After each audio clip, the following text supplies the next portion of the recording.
Halo, ketemu lagi di Stema Talks Podcast bersama saya, Miss Ika Kurnia, Prinsipal dari Stella Maris School Karawaci. Podcast yang selalu menghadirkan tema-tema menarik dan pastinya bermanfaat ya. Kanker serviks menempati urutan kedua sebagai jenis kanker yang paling banyak dialami oleh perempuan di Indonesia. Tercatat ada sekitar 40.000 kasus baru kanker serviks setiap tahunnya yang menyerang perempuan di tanah air. Penyakit ini bisa menyerang pasien pada usia berapapun dan semakin bertambah usia, resiko seseorang mengalami kanker leher rahim ini pun menjadi semakin besar. Penyebab utama tingginya angka pasien kanker leher rahim ini tidak lain karena minimnya kesadaran akan bahaya penyakit yang satu ini.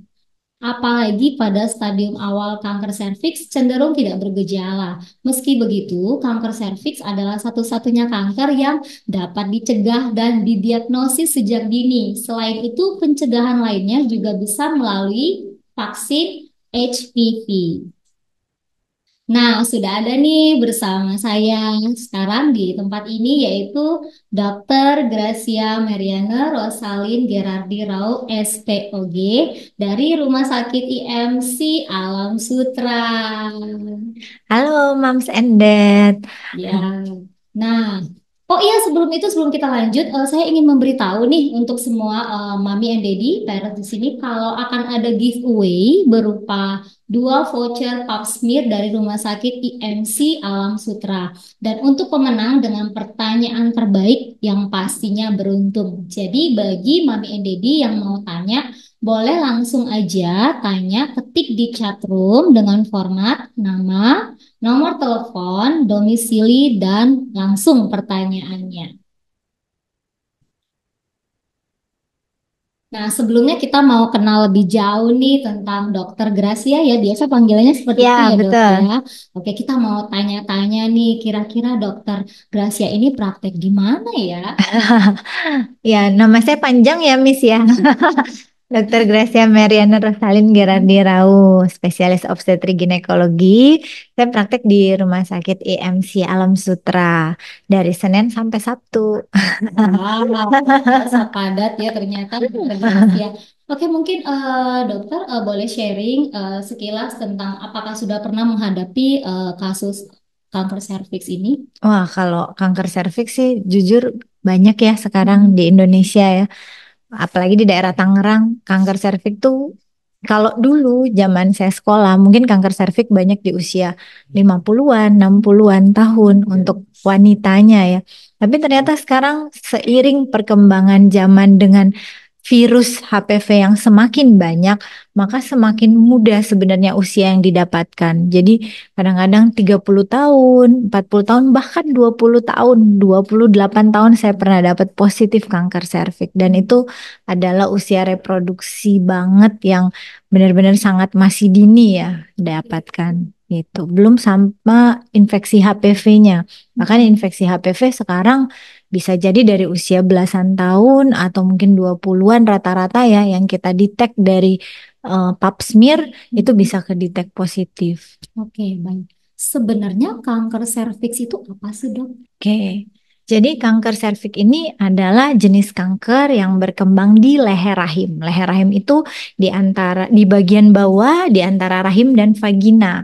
Di mana penyebab utamanya yang pasti adalah infeksi dari HPV atau HPV virus yang kita kenal dengan human papilloma virus. Nah, HPV ini memang ada tipenya, ada ratusan tipe dan dia ada tipe yang high risk ke arah kanker mulut rahim atau kanker serviks dan ada yang low risk juga. Tapi yang pasti kanker serviks ini kalaupun dia berkembang gejala awalnya tuh nggak ada, makanya dibilang silent killer. Jadi dia hanya bisa dideteksi kalau kita screening secara rutin lewat pap smear atau tes HPV dan dengan kita tahu adanya screening ini, kita bisa detect lebih awal gitu. Dan gejala-gejala yang lain, misalnya kalau dia sudah masuk ke kanker serviks, baru mulai ada muncul perdarahan, perdarahan pervaginam ya, yang keluar lewat bawah yang tidak normal di luar dari siklus haid.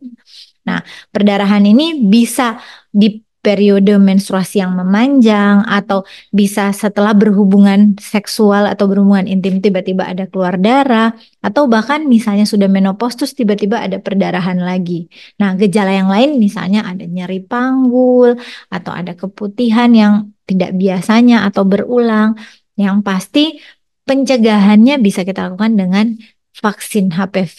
Jadi deteksi dini dan perilaku seksual pasti juga dibutuhkan untuk pencegahannya. Oke, baik. Sebelum kita mau tahu lebih lanjut ya dok ya, kita mau lihat video yang satu ini. Oke. For the real meaning of life, EMC Healthcare is ready to guard and maintain your health. We are always ready to serve the most comprehensive health services through our professionals and specialists.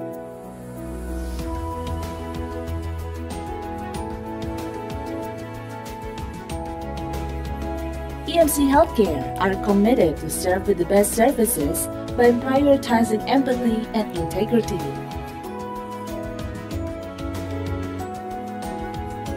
We provide a meaningful result by prioritizing solution.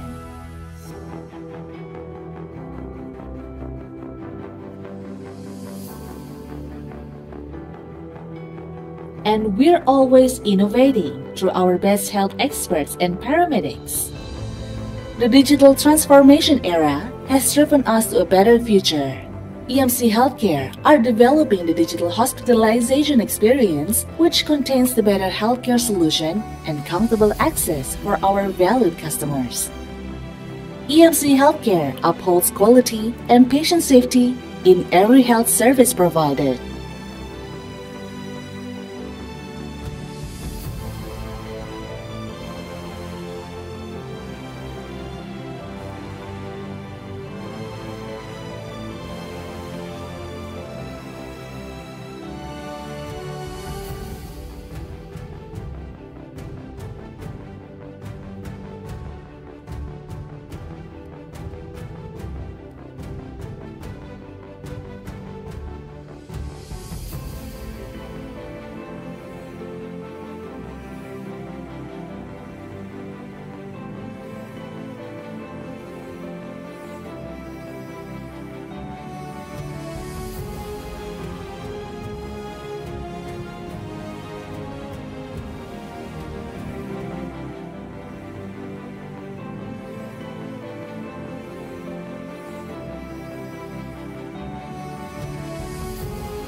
With more than 1,400 bed capacities and 644 specialists, you don't have to go to other countries in order to get international standard medical care. Our Heart and Vascular Center, Orthopedic and Spine Center, Neuroscience Center, Oncology Center, and Digestive Center are all available in EMC Healthcare. Our vision is to provide the most trusted and accessible healthcare for the advancement of the nation's healthcare quality. And our missions are to put the patient's needs and safety as our utmost priority. We are highly committed to always prioritizing quality and patient safety in every aspect of the services we provide. We are also promoting culture of continuous learning and innovation to build the centers of excellence with international standard quality.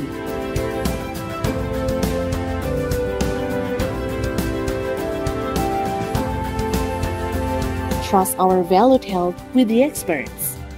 Let the EMC Healthcare experts take care of our concerns and health because EMC is here to care with passion.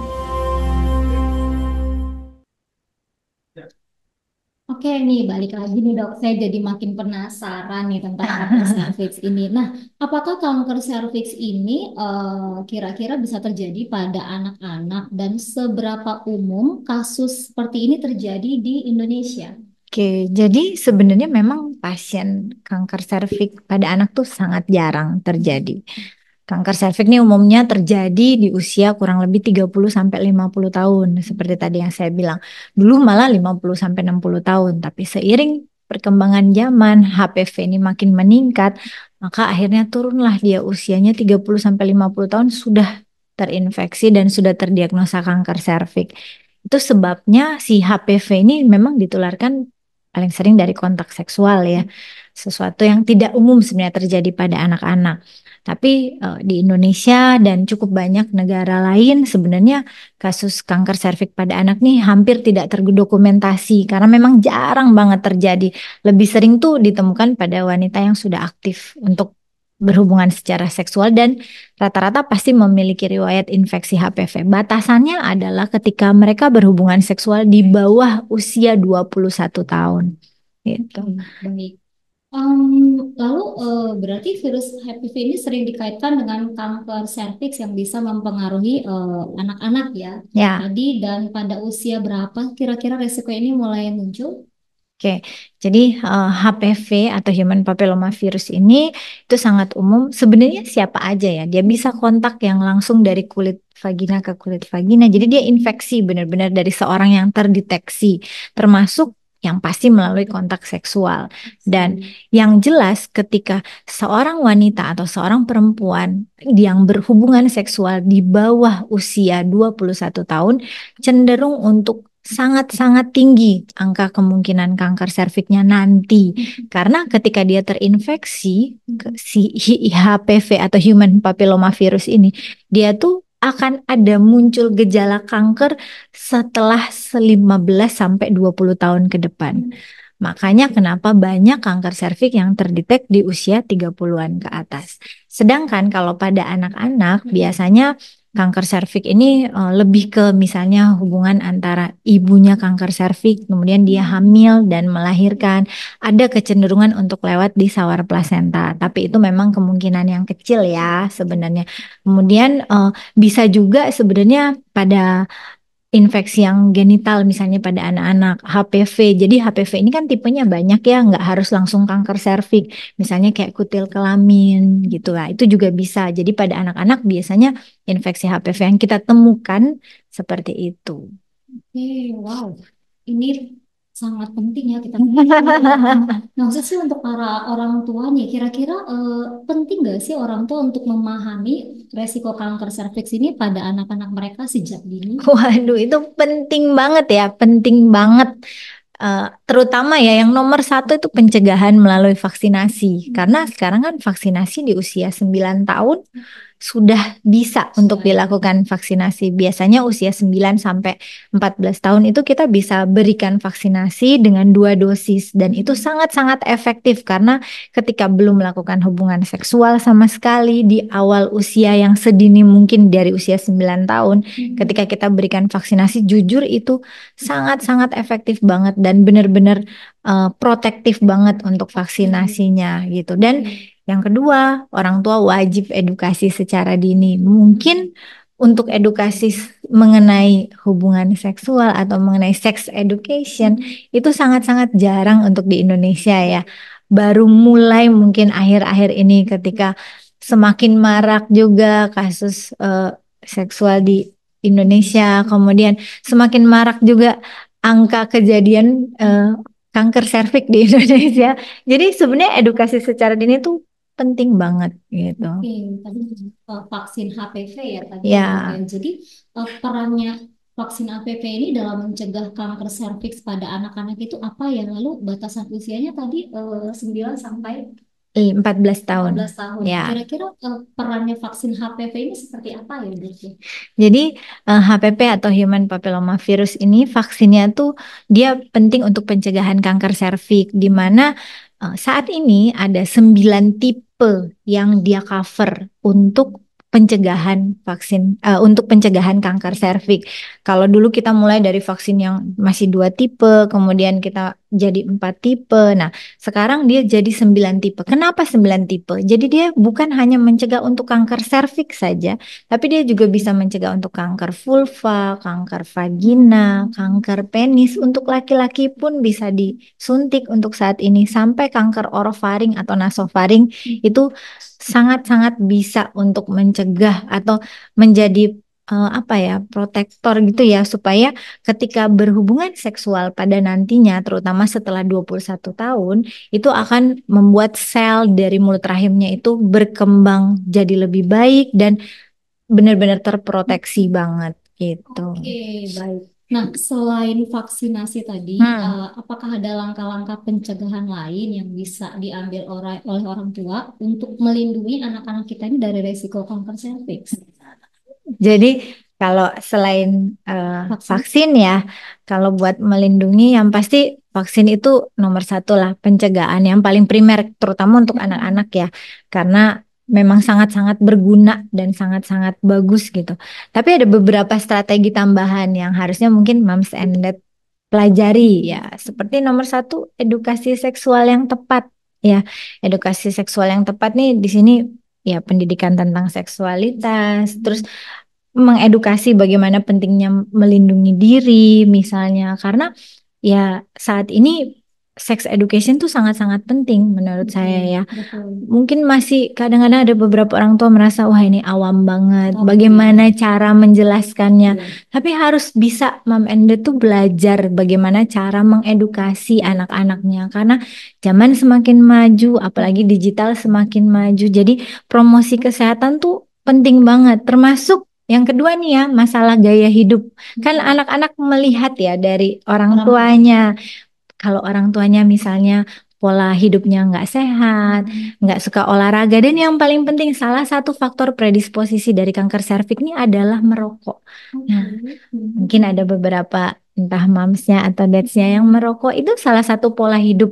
Sementara kita justru salah satu faktor predisposisi harus menghindari rokok. Jadi asap rokok ini salah satu faktor predisposisi yang menimbulkan kanker serviks gitu. Jadi selain itu juga harus pemantauan kesehatan ya, yang reguler gitu. Maksudnya pemantauan rutin. Misalnya mamsnya yang pap smear supaya tahu oh ternyata saya memantau kesehatan saya tidak ada infeksi HPV, aman. Jadi anaknya juga mengerti oh iya ternyata ibu saya dari dulu seperti itu gitu. Jadi mendorong, pokoknya intinya mendorong perilaku yang sehat. Jadi mendorong supaya anak-anaknya ngerti oh ternyata seperti ini ayah dan ibu saya gitu. Wah, semakin menarik. Lalu bagaimana cara kita mengenali tanda-tanda awal atau gejala kanker serviks pada anak-anak? Oke, kalau misalnya pada anak-anak ya, yang pasti nomor satu gejala kanker serviks nih yang ketika dia sudah terinfeksi HPV dan sudah merubah sel di mulut rahim menjadi kanker serviks, maka yang pasti ada dan keluar tuh adalah perdarahan yang abnormal. Tadi saya bilang, ini perdarahan abnormal yang keluar dari vagina itu adalah satu gejala di mana misalnya dia di luar siklus haid tiba-tiba ada perdarahan, atau yang paling penting ini setelah berhubungan seksual tiba-tiba ada flek atau ada perdarahan, atau bahkan yang misalnya sudah tidak haid lagi atau sudah menopause ternyata ada keluar darah misalnya. Nah, kalau pada anak-anak pun tetap ada pasti perdarahan per vagina, tapi biasanya pada anak-anak kan jarang banget ya terjadi. Nah, biasanya kalau mereka udah haid rutin dan tiba-tiba ada keluar darah di luar perdarahan haid, itu harus hati-hati.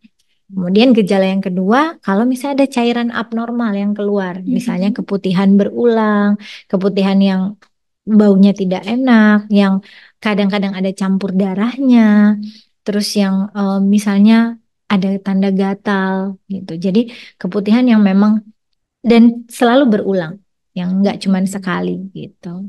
Oke, baik dok. Lalu seberapa besar pengaruh faktor genetik dalam menentukan resiko seorang anak terkena kanker serviks? Kalau untuk faktor genetik ya, sebenarnya satu-satunya kanker yang tidak ada hubungannya dengan genetik itu adalah kanker serviks. Jadi kanker serviks ini adalah satu-satunya kanker yang penyebabnya adalah infeksi dan bisa kita cegah. Saya ulang ya, bukan karena keturunan atau faktor genetik, tapi bisa kita deteksi secara dini dan bisa kita cegah sebenarnya gitu. Meskipun misalnya ada orang tua atau riwayat keluarga, misalnya ibunya atau neneknya yang ada kanker serviks dan tinggal serumah, nah itu memang sangat beresiko untuk terjadi infeksi ke anak-anaknya. Jadi harus mawas tuh kalau misalnya ada yang serumah dengan orang tua yang kanker serviks, yang pasti anak-anaknya itu harus divaksin supaya lebih terproteksi gitu. Nah, kemudian kalau ada masalah genetik yang lain, sebenarnya jarang ya ada hubungannya sama kanker serviks ya, karena ini benar-benar murni dari infeksi HPV gitu. Bagaimana ya sebaiknya orang tua mendiskusikan kanker serviks ini kepada anak-anak mereka ya, Dok? Ya, ini salah satu topik yang sebenarnya cukup tabu ya, Betul. karena dia harus memulai dari pendidikan dasarnya yang pasti harus mengenalkan apa sih konsep kesehatan seksual yang benar, bagaimana kita memberikan pemahaman tentang kesehatan seksual dan organ-organ reproduksi yang benar gitu. Jadi baru dari situ kita bisa tahu, oh ini dari eh, pentingnya kita menjaga kesehatan organ reproduksi daerah vagina, daerah vulva ya. Baru ketika kita bisa menjelaskan itu, baru kita bisa bilang nanti kita akan bisa mencegah infeksi human papilloma virus gitu supaya tidak menyebar gitu. Dan yang penting mereka harus menjelaskan juga pentingnya vaksinasi. Kadang-kadang orang tua juga nggak tahu apa sih pentingnya vaksinasi buat anak-anaknya gitu. Apalagi nih vaksinasi kanker serviks nih memang belum begitu lama ya. Baru merebak di ya mungkin 5 sampai 10 tahun terakhir ini. Itu pun baru baru mulai oh ternyata anak saya harus divaksin sedini mungkin. Jadi itu adalah langkah-langkah awal bagaimana orang tua, moms and dad harus menjelaskan ke anak-anaknya begitu. Baik nih. Nah, apakah ada nih, Dok, peran penting yang bisa dimainkan oleh sekolah dalam meningkatkan kesadaran dan pencegahan kanker serviks pada siswa-siswa mereka? Nah, kalau sekolah ya, sekolah nih wah berperan penting banget lah ya, karena sekolah tuh bisa dibilang rumah kedua ya buat anak-anak. Bagaimana dia mengerti, mengajarkan tentang kurikulum tentang kesehatan seksual dan reproduksi mungkin itu salah satu cara dari sekolah untuk menjelaskan gitu. Jadi selain moms and dad juga menjelaskan di rumah ya, sekolah juga wajib menjelaskan, wajib banget. Kalau bisa ada program edukasi tentang seperti ini khusus untuk menjelaskan bagaimana sih ini kanker serviks, bagaimana sih pola untuk berhubungan seksual yang baik gitu. Karena sex education dan kanker serviks ini memang agak sulit untuk dipisahkan. Dia harus jadi satu kesatuan untuk dijelaskan gitu. Jadi bagaimana kita mengkampanyekan ya kesehatan reproduksi itu harus benar-benar dari awal gitu. Banyak sekarang acara-acara khusus yang di sekolah-sekolah misalnya, terutama yang kelas 5 kelas 6 SD ya, rata-rata itu kita sudah mulai untuk menjelaskan pentingnya. 9 tahun ke atas ya, Betul, Pak, ya. udah 9 tahun ke atas. Mungkin ada beberapa dari mereka yang sudah haid atau menstruasi teratur gitu. Jadi kita udah harus menjelaskan dari sana. Jadi memang dari pihak sekolah mungkin kebanyakan harus kolaborasi dengan tenaga kesehatan, misalnya mengundang dokter misalnya untuk hadir supaya bisa menjelaskan ke anak-anaknya. Betul. Apalagi biasa anak-anak tuh lebih mendengarkan guru-guru di sekolah. Betul. Nah, jika seorang anak nih didiagnosis dengan resiko tinggi terkena kanker serviks, kira-kira langkah apa yang harus diambil selanjutnya, Dok? Kalau resiko tinggi ya, yang pasti resiko tinggi kan belum tentu bakal kena kanker serviksnya ya. Tapi misalnya kalau dia resiko tinggi pasti konsultasi dulu ya sama dokter spesialis, terutama dokter spesialis kandungan ya, di mana dokter ini akan menjelaskan, oh apa-apa aja sih yang harus dicegah, misalnya resiko-resiko ya tadi hidupnya lebih sehat, makanannya lebih sehat, olahraganya harus lebih teratur meskipun sedari anak-anak, misalnya menjauhi asap rokok ya.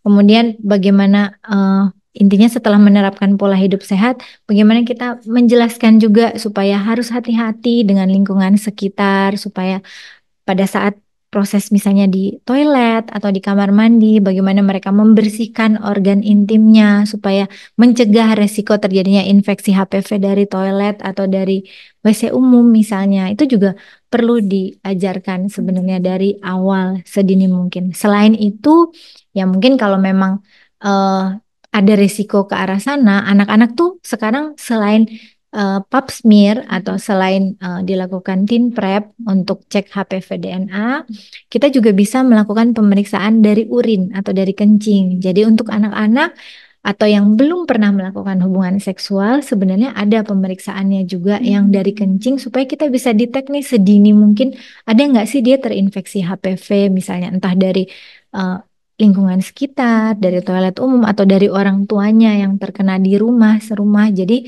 itu adalah langkah-langkah yang bisa dilakukan. Termasuk anaknya kalau memang dia negatif misalnya hasil pemeriksaan kencingnya, dia bisa dilakukan vaksinasi yang jelas. Apalagi kalau usianya udah masuk di rentang antara 9 sampai 14 tahun. Gitu. Oke, baik dok. Ini kita akan masuk ke sesi tanya jawab nih dok. Kebetulan ada beberapa uh, pertanyaan yang sudah masuk nih ke saya nih. Oke. Coba kita bisa bacakan ya satu-satu ya. Mulai dari pertanyaan dari Kak Tai. Dok, untuk anak, kapan bisa dilakukan vaksin HPV? Lalu, faktor-faktor pencetus seperti apa yang mungkin membuat berkembangnya penyakit kanker serviks pada anak dan cara pencegahannya? Itu pertanyaan yang pertama dari beliau. Selanjutnya, dari Kak Teh juga. Yang kedua, baru tahu vaksin HPV untuk kanker penis. Nah, maksimal umur berapa untuk pria disuntik HPV, dok? Dan kira-kira apa isi vaksin HPV tersebut, pria dan wanita itu sama? Banyak ya pertanyaan. Aku coba jawab dulu yang pertama ya. Jadi yang pertama tuh kalau sebenarnya vaksinnya sama aja. Jadi intinya kenapa vaksin Gardasil yang sering kita pakai sekarang untuk pencegahan kanker serviks itu dibuat jadi 9 tipe. Karena tipe-tipe HPV ini tidak cuma ditemukan di kanker serviks, tapi juga ada di kanker yang lain. Kanker penis, kanker vulva, kanker vagina, kanker nasofaring. Nah, akhirnya dibuatlah tipe-tipe HPV ini karena ya pengalaman seksual yang ada oral seks segala macam itu sebenarnya yang memicu sampai akhirnya HPV ini bisa ditemukan di kanker-kanker tersebut. Nah, untuk pelaksanaan dari vaksinasinya sama aja di usia 9 sampai 14 tahun itu adalah 2 kali suntik. 2 kali suntik dengan jarak kurang lebih 6 bulan bisa sampai 1 tahun. Tapi di atas usia 14 tahun sampai usia 55 tahun itu dilakukan vaksinasi sebanyak 3 kali suntik dengan jarak 0, 2, dan 6 bulan. Oke, Gitu. dan selanjutnya tadi vaksin HPV ini untuk pria kira-kira maksimal itu usia berapa? Nah, Untuk disuntik? sebenarnya sama aja. Jadi ketika kita lakukan vaksinasi dengan usia segitu, baik pria maupun wanita, itu bisa dilakukan dua-duanya. Nah, kenapa saya bilang nggak cuma wanita dan pria juga? Karena mereka juga bisa terproteksi dari kanker-kanker yang tadi saya sebutkan. Gitu. Selain beberapa sebenarnya zaman dulu pria itu bisa jadi karier atau pembawa si vaksin HPV tanpa ada gejalanya. Makanya kenapa sekarang kita lebih memberikan lebih wide ya untuk vaksinasi, nggak cuman harus perempuannya aja atau wanitanya aja, laki-lakinya juga. Bahkan untuk saat ini saya kalau misalnya ada yang mau merit, mau nikah misalnya, dua-duanya divaksin. Jadi nggak cuman istrinya, suaminya juga divaksin. Calon istri dan calon suami juga divaksin. Nah, isinya itu sama nggak dok? Sama persis. Cuman dia untuk sekarang kan ada 9 tipe HPV yang di cover dalam satu vaksin. Jadi kalau dulu mungkin cuma 4 tipe yang paling terakhir tuh. Nah sekarang ada tipe yang baru ada 9 tipe. Nah, 9 tipe ini memang lebih komplit dan lebih mengcover gitu. Jadi mencegahnya nggak cuman kanker serviks, termasuk kanker-kanker yang tadi saya sebutkan. Oke, baik. Nah, pertanyaan yang terpilih yang kedua nih, Dok. Dari Ibu Astrid di BSD. Selamat siang, Dokter. Saya punya anak laki-laki umur 13 tahun. Oke. Untuk vaksin HPV yang diperlukan, apakah harus yang vaksin lengkap? Oke, jadi intinya vaksin HPV itu kan tadi yang sekarang di Indonesia ada yang 4 tipe dan ada yang 9 tipe. Kalau 4 tipe memang dia hanya cover tipe 6, 11, 16, dan 18. Nah, tipe 6 dan 11 ini dia lebih bermanfaat untuk kutil kelamin sebenarnya. Jadi dia yang low risk, bukan ke arah kanker. Tapi kalau yang tipe 16, 18 ini adalah tipe yang high risk, yang mengarah ke kanker, terutama kanker serviks. Nah, untuk yang 9 tipe, nah ini memang coverannya lebih banyak. Jadi saran saya kalau memang yang itu akan lebih baik jatuhnya, dia memproteksinya jauh lebih banyak gitu. Oke, semoga bisa menjawab ya Ibu Astrid. Lalu berikutnya pertanyaan terpilih yang ketiga, yaitu dari Ibu Teresia Endang dari Tangerang. Selamat sore Dokter Gracia. Apakah mungkin seseorang yang belum pernah berhubungan badan bisa terkena kanker serviks? Kalau memang iya, pertanyaan saya, bagaimana cara pencegahan dini terhadap kanker serviks? Selain ke dokter, langkah apa yang harus dilakukan terhadap seseorang yang relatif masih muda terindikasi terkena kanker serviks? Oke, memang ketika belum pernah berhubungan seksual ya, harusnya resiko untuk terkena kanker serviks itu sangat-sangat minimal. Ya, yang jelas pencegahan paling awalnya selama belum berhubungan seksual, vaksinasi nomor 1. Karena ketika belum terpapar sama infeksi HPV atau belum terpapar dengan hubungan seksual, mulut rahimnya masih aman. Ketika kita langsung proteksi dengan vaksin HPV, itu akan sangat-sangat membantu. Nah, yang pasti untuk saat ini ya, kalau dibilang ada nggak sih kemungkinan orang yang belum pernah berhubungan seksual tuh bisa terinfeksi sampai jadi kanker serviks? Ada tetap kemungkinannya, meskipun kecil. Kenapa? Karena ketika semakin banyak HPV virus ada di mana-mana, kita harus hati-hati, terutama di toilet umum. Jadi tetap resikonya ada, meskipun kecil banget. Dan jauh lebih besar kalau memang sudah pernah berhubungan seksual. Oke, semoga menjawab ya untuk Ibu Teresia. Selanjutnya masih ada dari Ibu Gisel dari Tangerang. Mau tanya, untuk awam agar tahu bahwa ciri-ciri ini merupakan dari kanker serviks itu apa ya dok? Memang harus cek lebih lanjut ke rumah sakit atau dokter. Tapi ada nggak ciri-ciri yang bisa kita ketahui? Tadi udah dijelaskan sekilas ya dok ya. Nah, selain vaksin, gaya hidup sehat, pola makan, dan olahraga, apa yang diperlukan untuk disiapkan di rumah dok untuk mencegah dan meminimalisir daerah intim? Misalnya dok, ada orang tua yang terkena, apakah diperlukan secara toilet terpisah? Ya, begitu Oke. dok. Yang pasti satu kalau misalnya untuk tahu gejalanya, balik lagi gejala kanker serviks di awal tuh nggak ada. Kecuali misalnya memang dia udah mulai masuk stadium 2, baru mulai ada gejalanya. Yang pasti lihat apakah ada keputihan berulang atau enggak. Terus kemudian ada keluar darah di luar siklus haid yang normal. Yang paling sering nih ya, ketika habis berhubungan intim tiba-tiba ada keluar darah atau flek. Nah, itu tanda-tanda awal di mana kita bisa, wah, aware nih, saya harus ke dokter. Yang jelas untuk deteksi dini, balik lagi buat pap smear, itu adalah salah satu screening rutin di mana kita harus melakukan screening tuh paling nggak setahun sekali sebenarnya buat lihat apakah ada perubahan sel di mulut rahimnya. Karena ya jujur ya di Indonesia masih sangat-sangat kecil untuk kesadaran wanitanya melakukan screening rutin ke rumah sakit, datang ke dokter untuk cek pap smear itu sangat-sangat minimal. Hanya segelintir orang yang memang rutin banget bisa setiap tahun atau 2 tahun sekali buat cek ke dokter kandungan. Nah itu sebenarnya adalah salah satu apa ya, screening itu salah satu pencegahan juga sebenarnya. Selain kalau misalnya tadi saya bilang ada orang tua atau di satu tempat, satu rumah yang memang ada kanker serviks, ya harusnya memang anak-anaknya divaksin. Yang penting bersihkan toilet dulu sebelum dipakai misalnya. Jadi misalnya habis dipakai dari yang sakit, mungkin kita harus bersihkan dulu benar-benar supaya yang sehatnya pakainya lebih aman. Oke, selanjutnya masih ada pertanyaan lagi, Dok. Wah, ini mami-mami sepertinya sangat tertarik tentang Heboh ya. dari Ibu Fitria BSD. Nah, untuk pap smear hanya untuk wanita yang sudah pernah melakukan hubungan intim ya, Dok? Dok, pada tahun 2020 saya sudah vaksin HPV. Oke. Apakah perlu vaksin HPV yang terbaru dalam kurung Gardasil 9? Oke. Jadi kalau pap smear 2020 udah lama juga ya. Udah 4 tahun yang lalu. Kalau misalnya dia pap smearnya yang tin prep sama HPV DNA dan waktu 4 tahun lalu hasilnya normal, nggak apa-apa 4 sampai 5 tahun lagi dicek ulang, tapi harus sama HPV DNA virusnya ya yang dicek. Jadi nggak cuma tin prep yang buat lihat sel di mulut rahimnya. Nah, kalau untuk vaksinasinya sendiri, sebenarnya tidak ada suatu keharusan harus mengulang dari dulu yang 4 tipe, terus sekarang kita ngulang yang 9 tipe.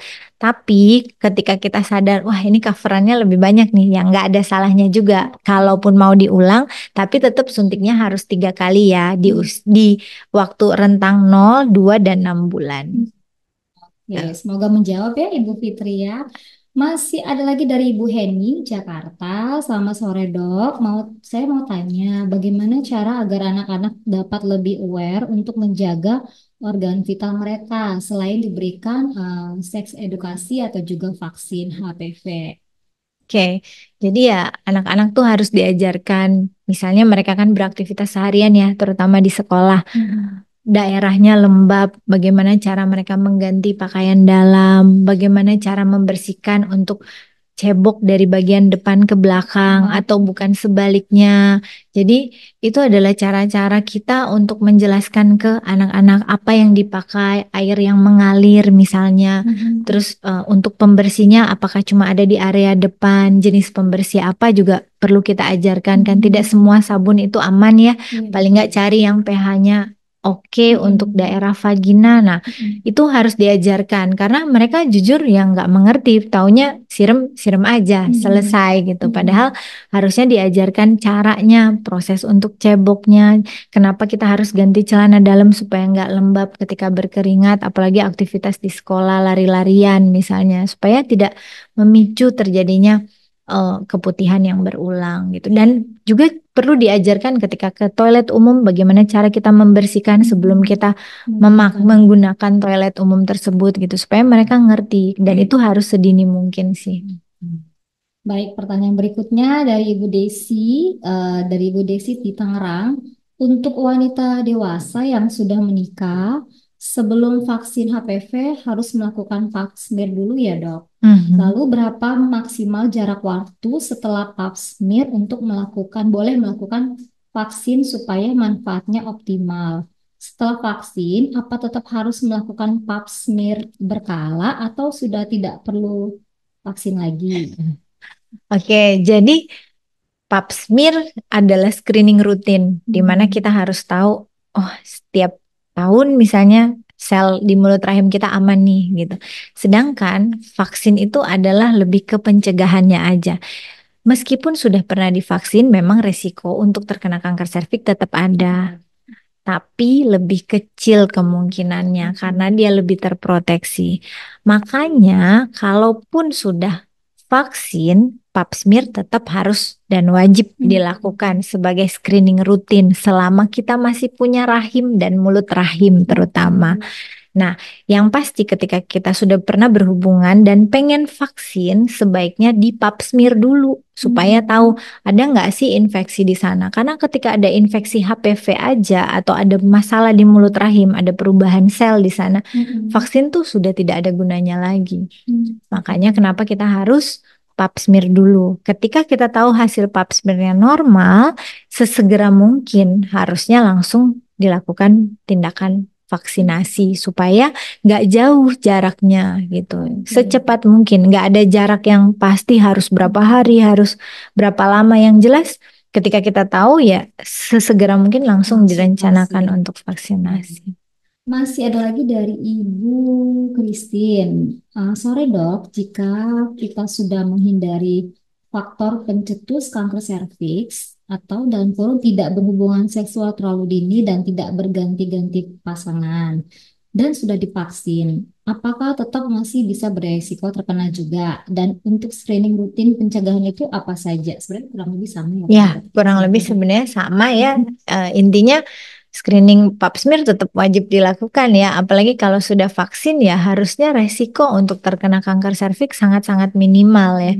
Yang penting tetap kita jaga gimana kalau di toilet umum kita jaga cara untuk membersihkannya, cara untuk menggunakannya, itu aja sih yang dijaga. Kalau selama yang lainnya pola hidup sehat sudah diterapkan, harusnya memang sangat-sangat kecil. Yang pasti pap smear, sekali lagi pap smear wajib tetap dilakukan. Bukan berarti setelah vaksin sudah tidak dilakukan pap smear lagi. Nah, ada promonya ya kalau di Harga pasmir ini kan variatif ya, Dok. betul. 300.000 sampai sekitar 2 jutaan.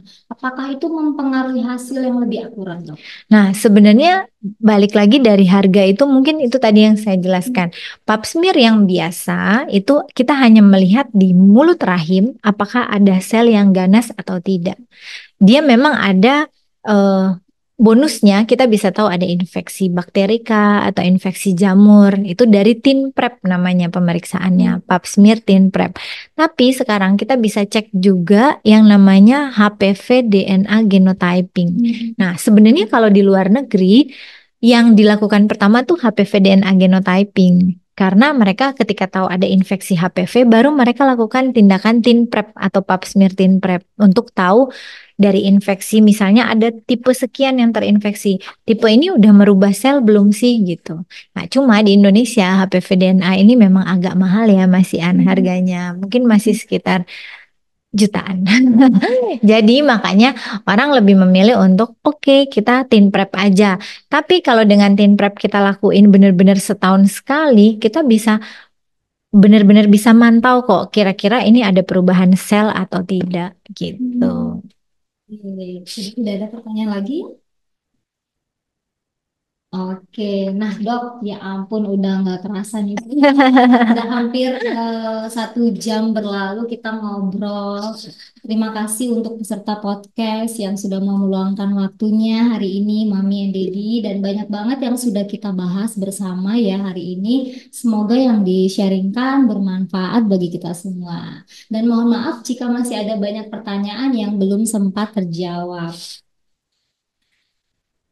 Terima kasih juga kami ucapkan untuk Rumah Sakit IMC Alam Sutra yang sudah mau berkolaborasi dengan Stella Maris School dan semoga kedepannya akan tercipta kolaborasi yang keren. Amin. Nah, ini bagian yang ditunggu-tunggu nih sama para peserta Iya. podcast, yaitu pengumuman pemenang giveaway pada hari ini. Siapa kira-kira ya nama pemenangnya?